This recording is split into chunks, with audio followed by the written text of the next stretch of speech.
bem-vindo novamente ao curso Spring Boot Essentials. Nesse vídeo nós vamos ver como é que nós fazemos para adicionar a dependência do Spring Data JPA. Então, agora vamos começar a trabalhar com um banco de dados de verdade. Então você precisa ter o banco de dados instalados. No meu caso aqui, eu já tenho MySQL. Nós temos um vídeo lá no DojoOps ensinando a como instalar um banco de dados em ambiente Linux. Eu tenho aqui o usuário root e senha root e eu vou criar um banco de dados aqui chamado school. Então, um banco de dados agora school. Eu vou fechar aqui o workbench e vamos começar a partir do nosso POM. Então, no pom.xml nós vamos adicionar uma dependência aqui e como nós estamos utilizando o Spring Boot, nós vamos adicionar essa dependência sem nos preocuparmos com a versão. E a dependência aqui é, primeiro nós vamos colocar o grupo ID, org.springframework.boot. E o artifact ID é spring-boot-starter-data-jpa. Então, adicionando essa dependência aqui, o Spring Boot vai ser responsável por pegar tudo que nós precisamos para começar a desenvolver utilizando esse framework do próprio Spring, o Spring Data JPA. Como nós estamos utilizando MySQL, vamos adicionar uma outra dependência aqui, Group ID MySQL e o Artifact ID MySQL-connector-java. Então ele vai fazer o download automático. Se você não está fazendo o download automático das suas dependências, você tem que clicar com o botão direito aqui no projeto. Vem aqui lá embaixo, não está aparecendo aqui, mas tem um menu chamado Maven.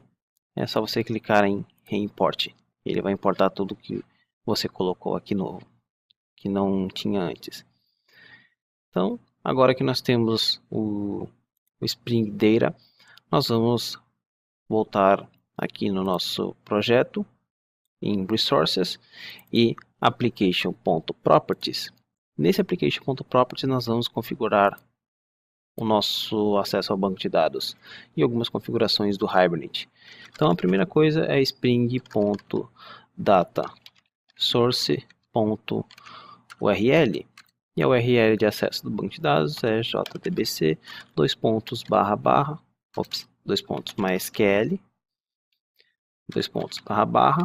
localhost 3306 é a porta que está configurado no meu MySQL /school e a partir da versão 5.7 do MySQL nós temos que usar esse use SSL igual a falso para não ter um warning na hora de iniciar o projeto. Em seguida nós vamos precisar do username e do password. Então, na verdade aqui vai mudar só o finalzinho. Ponto username, no meu caso é root. O password também é root. Então, ali já facilita para a gente bastante aqui, mostrando o que a gente tem que colocar. Em seguida, nós vamos colocar uma configuração, na verdade duas, que é para manter viva a conexão. Principalmente se você colocar o sistema em produção. Se ninguém acessar o seu sistema por muito tempo e você não tiver essa configuração, a conexão com o banco de dados será fechada. Então o que a gente vai fazer? Vamos colocar aqui spring.datasource.test while tomcat.test while idle true e tomcat.validation query. Vamos colocar select 1. E você pode colocar também o intervalo, mas nós não precisamos. Então ele vai, de vez em quando ele vai fazer um select 1 lá no banco de dados, só para fazer uma conexão rápida e dizer lá para o banco de dados que nós estamos prestando atenção, que ele não deve fechar a conexão. Em seguida, nós vamos colocar uma configuração que vai ajudar no nosso desenvolvimento. Spring.jpa.showSQL. Agora vamos definir o modo que nós vamos configurar o nosso banco de dados no momento da execução do sistema, que é o DDL auto, e eu quero update. E vamos setar o dialeto spring.jpa.properties.hibernate.dialect. Recebe org.hibernate.dialect.mysql5 dialect. Então, essa é a configuração que nós precisamos fazer para o nosso Spring conseguir se conectar no banco de dados. Então, até agora, tudo muito simples, o Spring vai se encarregar de configurar tudo para a gente. Agora, o que nós temos que fazer é mudar a nossa classe estudante. Então, aqui na nossa classe estudante, nós vamos começar fazendo uma reviravolta. Primeiro, nós vamos colocar aqui uma anotação chamada entity. Então, você já tem que ter um conhecimento prévio aí de JPA, senão você vai ficar um pouquinho perdido. Mas isso aqui vai mapear a nossa classe estudante para uma tabela chamada student também. Nós vamos fazer o seguinte, vamos remover essa lista, vamos remover esse ID, vamos remover tudo aqui, cara. Deixa só o name e vamos criar o getOset para ele. Ctrl+Alt+O para limpar as dependências, Ctrl+L para formatar o código, as dependências nos imports. E vamos fazer o seguinte, para não ter que ficar tendo que criar o ID e você criar o equals ou o hashcode para todas as classes, nós vamos fazer o seguinte, nós vamos criar aqui uma classe chamada AbstractEntity. Essa classe AbstractEntity ela vai implementar Serializable. E eu vou colocar uma anotação Mapped Superclass. Por quê? Porque eu não quero que essa classe ela seja criada lá no nosso banco de dados. Eu quero que essa classe aqui ela seja apenas para ser estendida. Eu quero que ela seja uma classe aqui de negócio. Vamos criar aqui private long id. Vamos marcar esse id com @id javax.persistence e @generatedValue. Vamos colocar aqui a sua strategy para generate type auto. Agora sim, nós vamos criar o getOset para esse id. Vamos implementar o equals e o hashcode. Vamos voltar lá para a nossa classe estudante. Só dar uma olhada aqui para ver se está tudo certinho. Ok, está tudo certinho. Vamos voltar para a classe estudante e falar que ela estende de AbstractEntity. Então, pode ver que a nossa classe estudante ficou muito menor. E agora nós temos aqui duas classes de modelo. AbstractEntity, que é uma classe que vai ser estendida por todas as outras classes, que já vai ter o ID e o equals, o hashcode, salvando bastante linhas de código para a gente. E a nossa classe Student. Então, até agora está tudo bem. Vamos lá para o nosso Student Endpoint. Na verdade, antes do Student Endpoint, nós precisamos acessar os dados do banco de dados. Vamos criar aqui um repositório. New. Vamos criar um pacote chamado repository. E dentro desse repositório, nós vamos criar uma interface chamada Student Repository. Então, seja uma característica do Spring Data JPA. Clique com o botão direito, Java Class, Interface, Student Repository.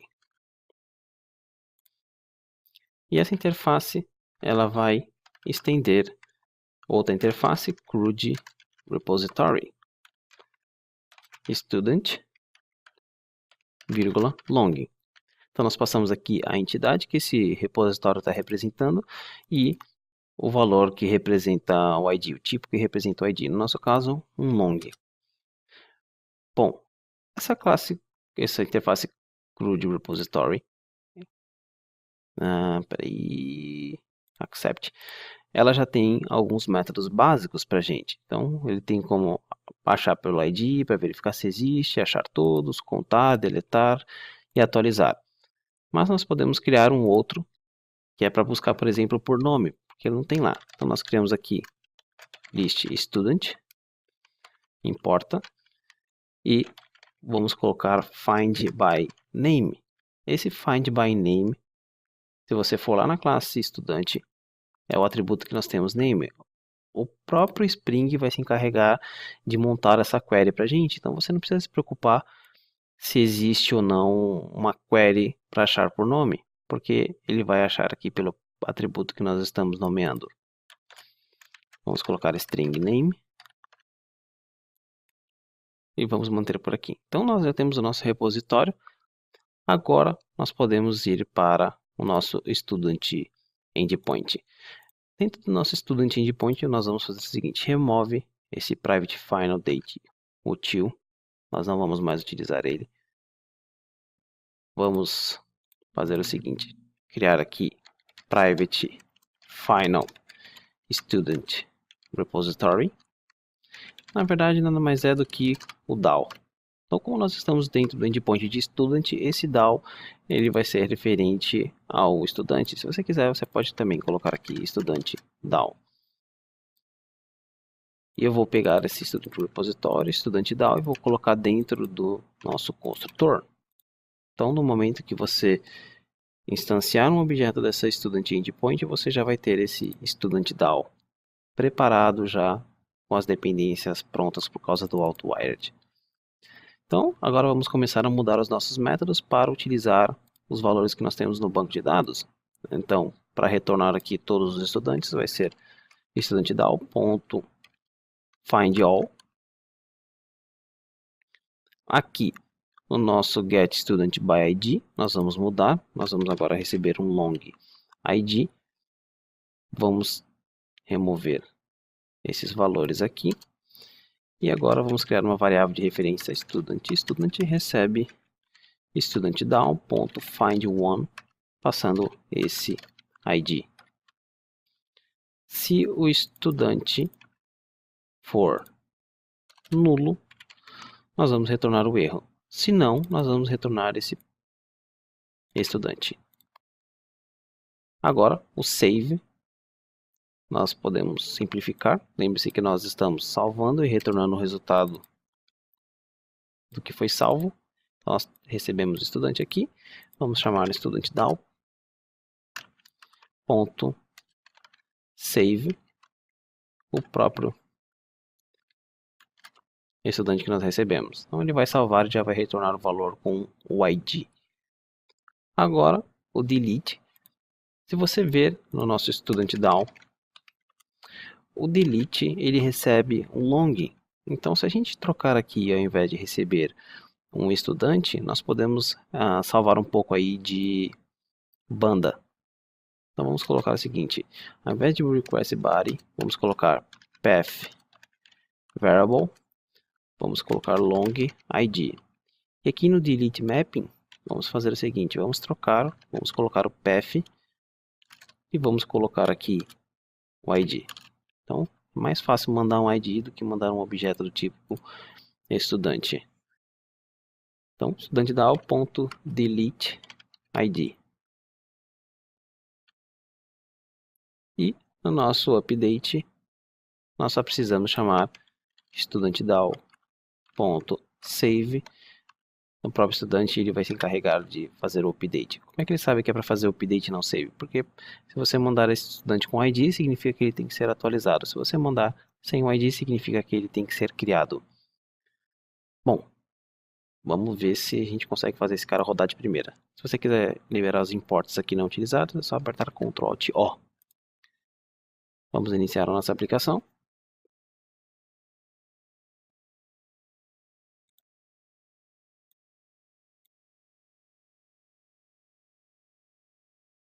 Não sei como fiz essa mágica, mas eu estou com dois projetos abertos aqui.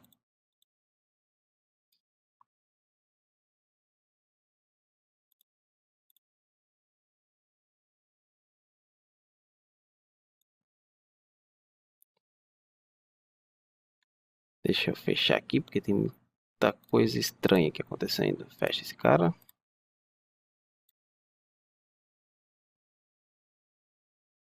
Vamos ver. Agora se ele inicia. Bom, aparentemente algum problema do IntelliJ. O que eu vou fazer é... Eu vou dar uma pausa no vídeo e vou reiniciar o IntelliJ, porque tecnicamente está tudo correto. Então, vou reiniciar o IntelliJ e assim que eu reiniciar o IntelliJ eu volto. Então, estou com o IntelliJ reiniciado. Vamos executar novamente.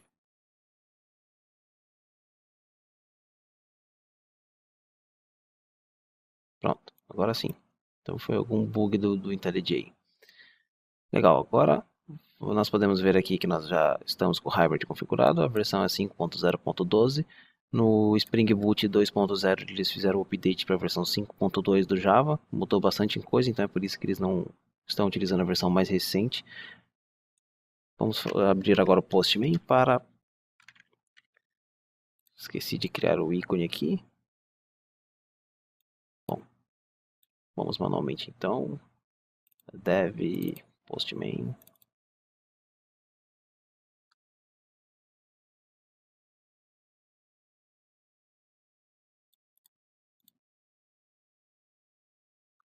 Nós já temos um pequeno histórico aqui. Vamos utilizar o nosso próprio get. Send vazio, porque não temos absolutamente nada ainda no nosso banco de dados. Vamos fazer um post então no nosso body. Nós estávamos utilizando o TQ. Na verdade nós não precisamos mais do AD, porque agora o banco de dados vai se encarregar de criar para a gente. Então estou fazendo um post para students, send. Então você pode ver que o meu retorno, ele retorna um objeto criado já com ID. Nós podemos criar outro, send. Podemos chamar o get novamente. Agora nós podemos chamar put. Vamos ver. Então no put nós vamos passar 1 e colocar deco2. Send. Não retorna nada, retornou apenas o status 200, ok. Vamos para o get novamente. Alterou o valor no banco de dados. E agora só falta deletar. Então deletar, nós mudamos, nós não estamos mais passando body. No delete agora nós vamos passar diretamente aqui um valor. Então quero deletar o estudante 2. Send 200, ok. Vamos executar o get novamente. E nós temos apenas um valor lá no nosso banco de dados.